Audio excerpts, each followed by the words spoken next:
Hello everyone, I'm Sebastian Y, and this is Managerial Economics. In this set of videos, we're going to talk about the omitted variable problem and some basic strategies for dealing with it. In the previous set of videos, I outlined three basic requirements to establish causality in a regression model. Number one, the data generating process is linear in terms. Number two, the sample is randomly selected. And number three, the error term has a mean of 0 and no correlation with the explanatory variables. I mentioned before that number 3 is the biggest and most important assumption here. We're now going to talk about what happens when that assumption is no longer satisfied. What are the consequences and what can we do about it? To get started with this topic, consider the graph in front of us. In this graph, we can see that over time, the number of pirates decreased as the average global temperature increased. If we were to take this as a causal relationship, we might come to the conclusion that pirates prevented global warming, and as the number of pirates decreased, the temperature went up. Of course, we can think about this with some common sense and realize that doesn't make sense. Something else must be going on here. I'll return to this example later on once we have learned some tools to talk about it. Let's return to a basic regression model of y equals beta naught plus beta 1 x1 plus beta 2 x2 and so on, all the way out to beta k xk plus epsilon. x1 and so on are our explanatory variables, and epsilon is the error term. The assumption at hand here states that the expectation of epsilon is 0, as well as the expectation of epsilon times x1, that's also 0, and the same thing is the case for all of our other explanatory variables. The expectation of epsilon times xk is 0. This first one states that x1 and epsilon are uncorrelated, and all the rest of them say that all of the rest of the variables are uncorrelated with epsilon as well. Remember that x1 and x2 and all the other x's can be correlated with each other, just not with the error term. If one of the explanatory variables is correlated with epsilon, then we say that that variable is endogenous and that we have an endogeneity problem. Endogeneity is one of the biggest and most pervasive problems in all regression analysis.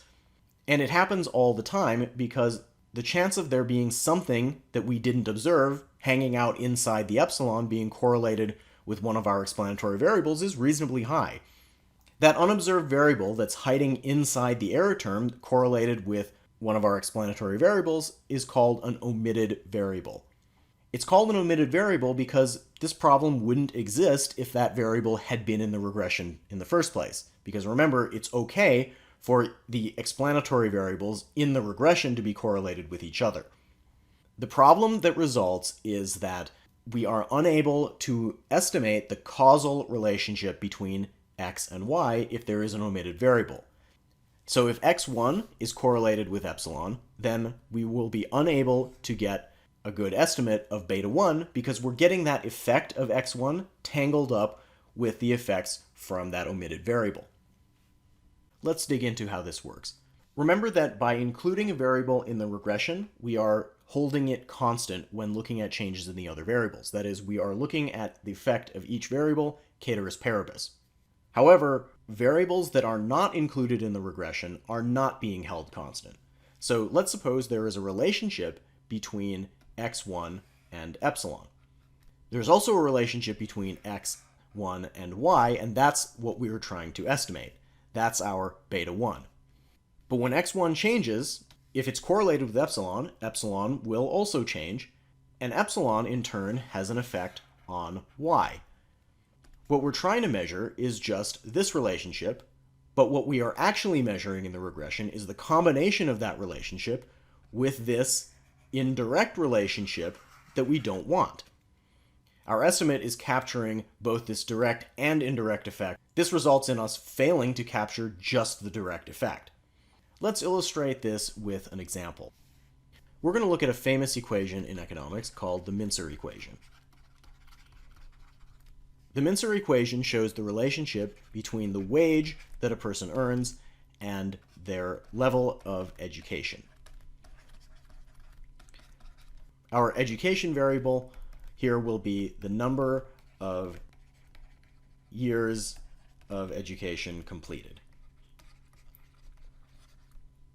Generally, we think that as a person becomes more educated, their wage should go up, but measuring that causally is trickier than it looks. If we run a simple regression of wage on education, we might be missing some important factors. Let's think about some variables that might be contained within epsilon. What other factors have an impact on a person's wage other than education? One of those might be ability. High ability people tend to have higher wages because they're better at their jobs. At the same time, though, high ability people are also more likely to complete more years of education.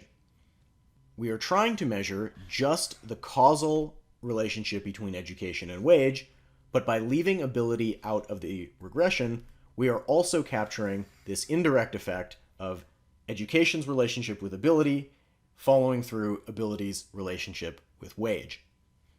Let's suppose that we get a positive estimate for beta 1. Because of the omitted variable, we can't be sure that the effect that we measured is actually the effect of education, or if it's just that highly educated people are actually just high ability people, and that's why they're making higher wages. Let's get into the math of how this works.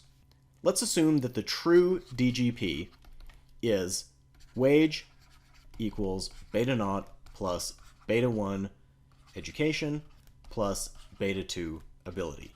That is, ability is part of what affects the wage. In an ideal world, we would collect data on all three of these variables and run the regression.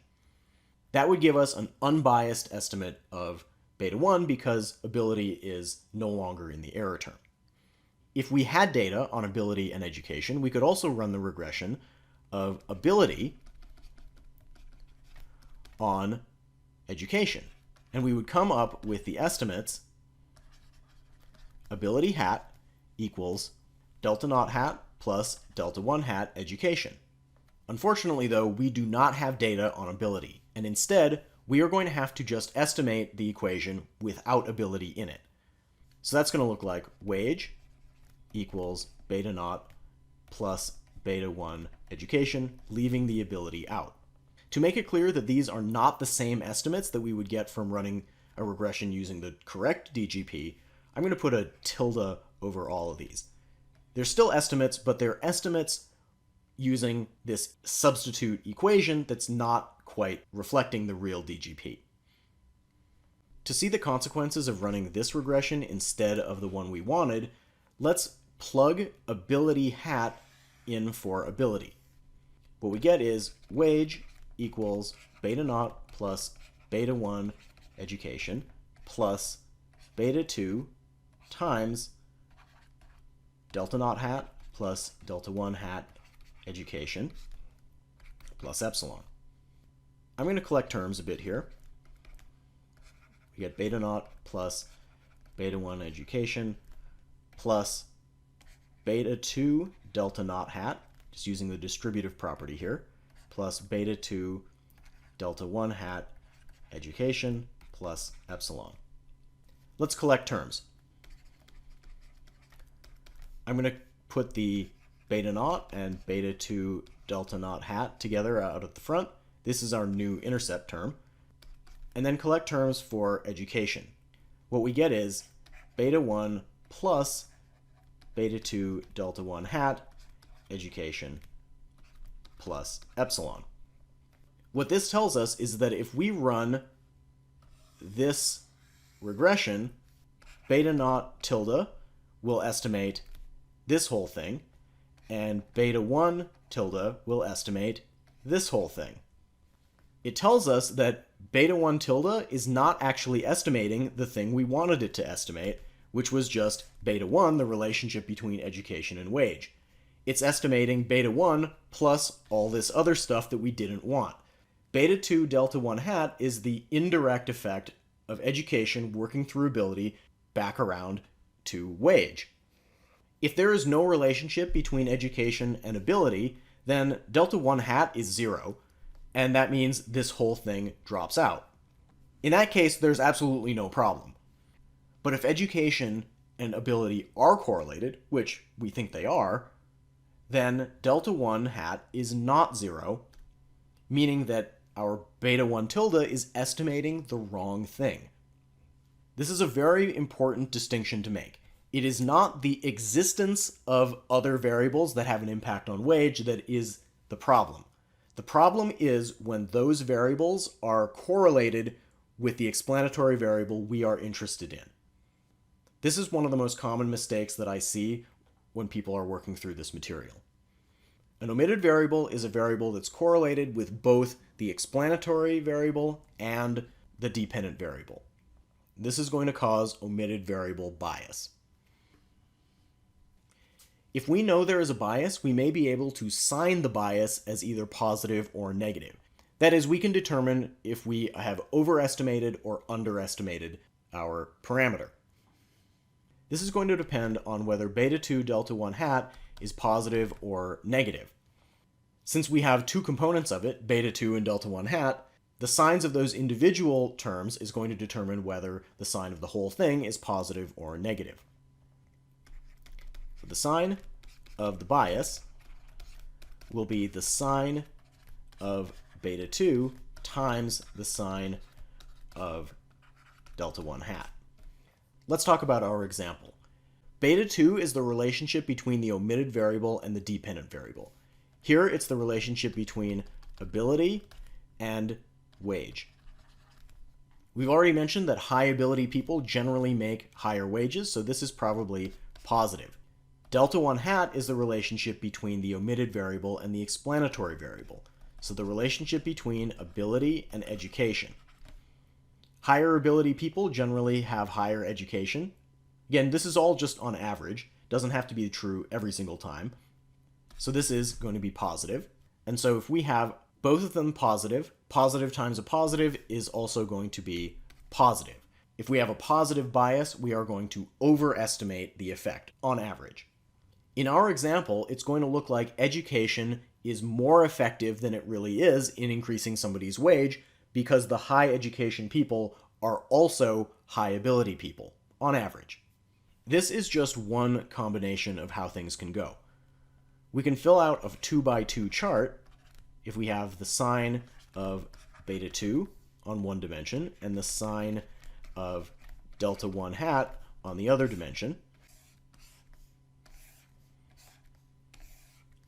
If they're both positive, then we have a positive bias. If they're both negative, then those negatives are going to cancel out and we'll get a positive bias. And if we have one positive, one negative, we're going to get a negative bias. It's important to remember here that these biases are not in absolute value.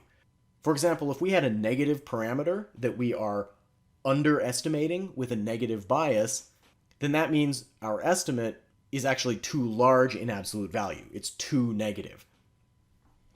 It's important to point out here that thinking about omitted variable bias and signing the bias requires us to think through how things might work without any data. This whole video, I have not opened Excel and looked at any data at all. We've just been thinking things through logically. In our example, we are unable to measure ability, so we don't know the actual correlation between ability and wage and ability and education, but we are making logical conjectures. This serves as a reminder that running a regression is only a small part of what an analyst does. We also have to be able to think critically and come up with a reasonable explanation and a logical story behind it.